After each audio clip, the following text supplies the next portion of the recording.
Eti siwezi kuolewa na mwanaume mlevi na mwanaume ambaye hana pesa siwezi kuolewa naye wala siwezi kudate naye.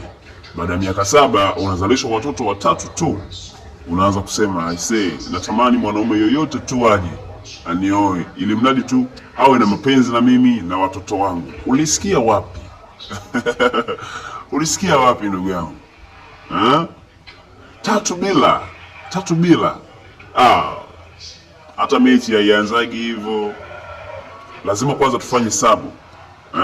Tunafanya hesabu, tunaangalia mchezaji gani yule ana ubora, mchezaji gani amefanya mazoezi ya warm up, ni yupi ambaye anaweza kucheza vizuri. Sasa wewe tu eti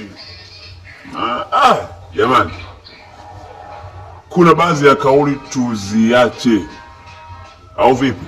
Kuna baadhi ya kauli tuziache. Tunazingatia kodi au vipi? Yani tunaishi humo. Hatutoki humo yani. Na hatujibu message juu ya message. Nikutumia message unijibu ndo nikujibu. Usitegemee na kutumia message alafu nijibu message juu ya message. Tunazingatia kodi au vipi? Yani tunaishi humo. Hatutoki humo yani.